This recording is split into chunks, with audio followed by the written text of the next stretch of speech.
जब से बाजार में नाफेड और एनसीसीएफ आया है, तब से प्याज का बाजार जिस समय पर होना चाहिए वह नहीं हो पाता।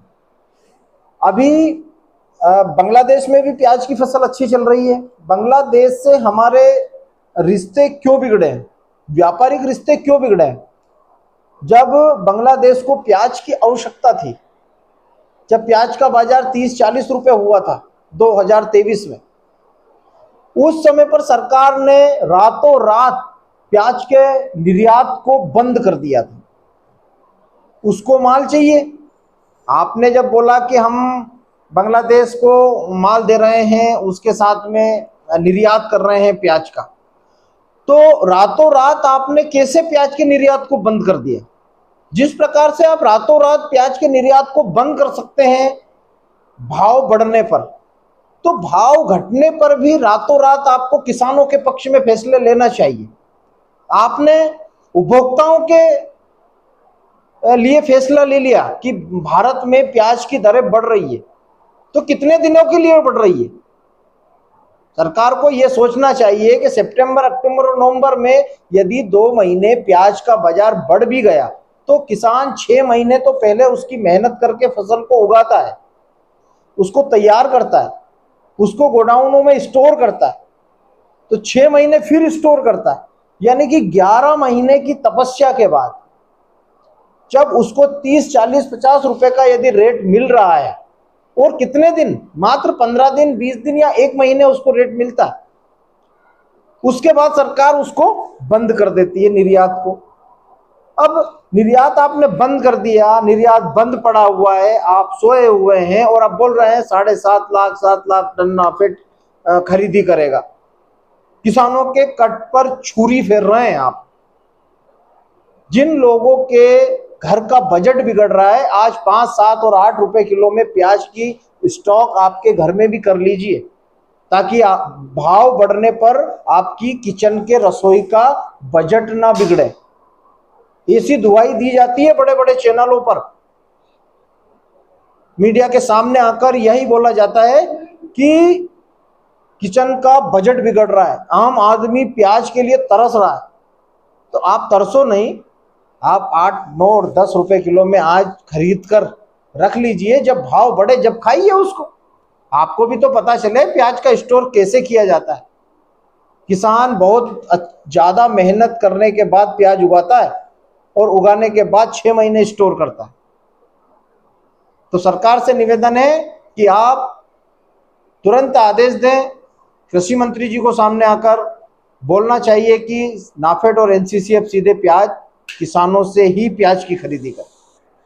आज हम हमारे इस वीडियो में बात करने वाले हैं कि नाफेड और एनसीसीएफ, दो सरकारी संस्थाएं प्याज की खरीदी को लेकर उत्साहित है और सरकार ने उन्हें आंकड़े दिए हैं कि 3.5 लाख टन प्याज आपको खरीदना है। तो क्या नाफेड और एनसीसीएफ जब प्याज खरीदते हैं, जैसे पिछले वर्ष भी नाफेड और एनसीसीएफ ने प्याज खरीदा था, 5 लाख टन का गवर्नमेंट ने उन्हें आंकड़ा दिया था कि आप 5 लाख टन प्याज की खरीदी कीजिए, ताकि जब भाव बढ़े तो उसे हम मार्केट में उतारकर भाव को कम कर सकें। तो नाफेड और एनसीसीएफ जब प्याज की खरीदी करती है तो एक उत्साह रहता है कि नाफेड और एनसीसीएफ प्याज खरीद रही है, लेकिन वास्तव में किसान मित्रों होता यह है कि नाफेड और एनसीसीएफ किसानों के लिए गड्ढे खोद रही है। सरकार प्याज की खरीदी को करने के बाद किसानों के लिए गड्ढे खोदती है, क्योंकि वास्तव में नाफेड और एनसीसीएफ प्याज किससे खरीदता है? क्या डायरेक्ट किसानों से प्याज खरीदता है? यदि डायरेक्ट किसानों से प्याज नाफेड और एनसीसीएफ खरीदता है तो किसानों को फायदा होता है। आप मुझे यह बताइए कि किन किसानों से? मेरे YouTube चैनल पर जो भी किसान मित्र मेरे चैनल को देख रहे हैं, उनसे मैं ये रिक्वेस्ट करता हूं कि आपसे कभी भी नाफेड और एनसीसीएफ ने प्याज खरीदा है? यदि आपसे प्याज खरीदा है तो कितना खरीदा है, कमेंट बॉक्स। नाफेड और एनसीसीएफ दो सरकारी संस्थाएं प्याज की खरीदी को लेकर उत्साहित है और सरकार ने उन्हें आंकड़े दिए हैं कि 3.5 लाख टन प्याज आपको खरीदना है। तो क्या नाफेड और एनसीसीएफ जब प्याज खरीदते हैं, जैसे पिछले वर्ष भी नाफेड और एनसीसीएफ ने प्याज खरीदा था, 5 लाख टन का गवर्नमेंट ने उन्हें आंकड़ा दिया था कि आप 5 लाख टन प्याज की खरीदी कीजिए, ताकि जब भाव बढ़े तो उसे हम मार्केट में उतारकर भाव को कम कर सकें। तो नाफेड और एनसीसीएफ जब प्याज की खरीदी करती है तो एक उत्साह रहता है कि नाफेड और एनसीसीएफ प्याज खरीद रही है, लेकिन वास्तव में किसान मित्रों होता यह है कि नाफेड और एनसीसीएफ किसानों के लिए गड्ढे खोद रही है। सरकार प्याज की खरीदी को करने के बाद किसानों के लिए गड्ढे खोदती है, क्योंकि वास्तव में नाफेड और एनसीसीएफ प्याज किससे खरीदता है? क्या डायरेक्ट किसानों से प्याज खरीदता है? यदि डायरेक्ट किसानों से प्याज नाफेड और एनसीसीएफ खरीदता है तो किसानों को फायदा होता है। आप मुझे यह बताइए कि किन किसानों से? मेरे YouTube चैनल पर जो भी किसान मित्र मेरे चैनल को देख रहे हैं उनसे मैं ये रिक्वेस्ट करता हूं कि आपसे कभी भी नाफेड और एनसीसीएफ ने प्याज खरीदा है? यदि आपसे प्याज खरीदा है तो कितना खरीदा है, कमेंट बॉक्स में कमेंट जरूर करें। जो भी किसान, जिन किसानों से भी प्याज गवर्नमेंट खरीदती है, आप थोड़ा सा एक आंकड़ा लगा लीजिए कि 25-30 हजार लोग मेरे वीडियो को देखते हैं, तो ऐसे में 25-30 हजार किसानों के बीच में से किससे प्याज खरीदा है नाफेड और एनसीसीएफ ने?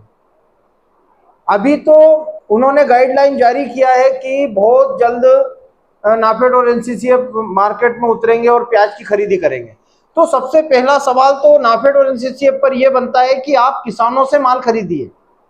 सबसे बड़ी धोखाधड़ी किसानों के साथ में यही होती है कि आज 8, 9, 10 रुपए किलो का बाजार में प्याज खरीद रहे हैं, बिल्कुल आमदनियां खूब हो रही है, प्याज खरीदा जा रहा है, व्यापारियों के द्वारा प्याज खरीदा जा रहा है। अब यह प्याज जो 7, 8 और 9 रुपए किलो में खरीदा जा रहा है, यह बड़ी मात्रा में नाफेड और एनसीसीएफ को दे दिया जाएगा। तो इससे किसानों को क्या लाभ हुआ? तुरंत नाफेड और एनसीसीएफ पर लगाम लगाना चाहिए। नाफेड और एनसीसीएफ को प्याज नहीं खरीदना चाहिए। सरकार को यदि प्याज खरीदना है तो सीधे किसानों से प्याज खरीदे। यदि किसानों से प्याज खरीदेंगे तो 2 पैसा किसानों के जेब में आएगा, किसानों के घर में आएगा। लेकिन मीडिया, अखबार और सोशल मीडिया के माध्यम से सरकार यही प्रचार करती है। पिछले वर्ष भी यही प्रचार किया था कि 5 लाख मीट्रिक टन का बफर स्टॉक सरकार बना रही है, और बनाया भी है। अब उसमें 5 लाख टन प्याज का जब बफर स्टॉक बनता है तो उसमें बाजार में कितना माल आया, इसका कोई लेखा जोखा नहीं है सरकार के पास। तो इसका लेखा जोखा भी होना चाहिए कि आपने 5 लाख टन माल खरीदा है, किससे खरीदा है? किसानों से खरीदा है, व्यापारियों से खरीदा है। आज बाजार में लूटामारी चल रही है। 8, 9 और 10 रुपए किलो में प्याज खरीदा जा रहा है। यह प्याज गोडाउन में जा रहा है, गोडाउन में से सीधे एनसीसीएफ और नाफेड इसको उठाकर अपने गोडाउन में रख लेगा। तो फायदा किसको हुआ? नाफेड और एनसीसीएफ 14 से 17 रुपए किलो के बीच में जब प्याज की खरीदी करेगा तो आज 9 रुपए का प्याज 17-18 रुपए में सरकार के पास जाएगा। सरकार का पैसा किसानों को ना मिलते हुए किसी दूसरे कालाबाजारी जो करने वाले लोग हैं उनकी जेब में चला जाएगा। तो किसानों से मेरा यही निवेदन है कि यदि नाफेड और एनसीसीएफ आपसे प्याज खरीद रहा है तो आप कमेंट बॉक्स में बताइए कि आपसे कितना प्याज खरीदा है। मेरे हिसाब से तो अभी तक किसानों से प्याज नाफेड और एनसीसीएफ ने खरीदा ही नहीं होगा। खरीदा भी होगा तो मुश्किल से 2, 4, 10%। जब 7 लाख टन मेट्रिक टन का आप बफर स्टॉक बना रहे हैं, उसमें क्या पता 2 लाख मेट्रिक टन ही माल आएगा या 3 लाख मेट्रिक टन आएगा, लेकिन सरकार के पर्चों में, सरकार के कागजों में 7 लाख मेट्रिक टन इंटू उसका जो भी भाव रहेगा 13 से 17 के बीच में, वह इंक्लूड कर दिया जाएगा। इससे प्याज की कालाबाजारी को प्रोत्साहन दे रही है सरकार। सरकार को जिस प्रकार से गेहूं की खरीदी हो रही है उसी प्रकार से पंजीयन कराकर किसानों से प्याज खरीदना चाहिए। और किसानों को जो घाटा हो रहा है उसकी जो लागत है और उसका जो प्रॉफिट है, सरकार बोल रही है कि 50% प्रॉफिट किसानों को मिलना चाहिए। आज 10 से 12 रुपए और 13 रुपए किलो का खर्च प्याज को पैदा करने में लग रहा है। लेकिन सरकार यह नहीं सोच रही 8 रुपए 7 रुपए 6 रुपए मंडियों में माल बिक रहा है, किसान का गला काटा जा रहा है। और आप 7 लाख मीट्रिक टन का प्रचार कर रहे हैं, अखबारों के माध्यम से, मीडिया के माध्यम से, मीडिया के माध्यम से प्रचार किए जा रहा है, राजपत्र उसका भी जारी हो रहा है कि नाफेड और एनसीसीएफ के माध्यम से 7 लाख टन का स्टॉक कर रही है। तो किसान भाइयों, यदि आपसे भी प्याज खरीदा है तो कमेंट बॉक्स में जरूर कमेंट करें। हम किसान जब तक जागरूक नहीं होंगे तब तक सरकारें हम लोगों को लूटती रहेगी। लेकिन सरकार से सीधा सवाल मेरा यही है कि आप यदि नाफेड और एनसीसीएफ के माध्यम से प्याज की 7 लाख टन प्याज की खरीदी कर रहे हैं तो ऐसे में किसान भाइयों हम लोगों को कितना फायदा हो रहा है, ऐसा सरकार को सोचना चाहिए। जब 5 से 7 और 8 रुपए किलो के प्याज के बाजार चल रहे हैं, ऐसे में किसानों का गला काटा जा रहा है। एक तरफ तो आप किसानों को बढ़ाने की बातें कर रहे हैं, दूसरी तरफ किसानों का गला व्यापारियों के द्वारा काटा जा रहा है। 5, 7 और 8 रुपए किलो प्याज खरीदा जा रहा है मंडियों में। बोले प्याज बहुत है, अरे आपने ही तो बोला है उत्पादन बढ़ाओ। उत्पादन जब किसान ने बढ़ा दिया तो आपको उसका पहले से ही एक योजना बनानी चाहिए। निर्यात ड्यूटी आपने कब हटाई? जब आपको लगा कि इस वर्ष रकबा ज्यादा है, प्याज का उत्पादन ज्यादा हो रहा है, तो आपको 2 महीने 3 महीने पहले ही उसकी ड्यूटी को हटा देना चाहिए था, निर्यात को प्रोत्साहन देना चाहिए था। अभी बांग्लादेश से यदि हमारे रिश्ते नहीं सुधरते हैं तो बहुत बड़ा संकट प्याज के किसानों पर आने वाला है। इसलिए सरकार से निवेदन है, एनसीसीएफ और नाफेड के अधिकारियों से निवेदन है कि जिस प्रकार से आप ड्यूटी लगाते हैं, निर्यात को बंद करते हैं, सरकार से निवेदन है कि आप जिस प्रकार ड्यूटी लगाते हैं, निर्यात को बंद करते हैं, उसी प्रकार से आज सामने आकर कृषि मंत्री जी को सामने आकर यह कहना चाहिए कि नाफेड और एनसीसीएफ सिर्फ और सिर्फ किसानों से ही माल खरीदे। तो किसान भाइयों बने रहे मेरे साथ प्याज की उन्नत खेती यूट्यूब चैनल पर। जय बलराम, जय किसान, जय जवान।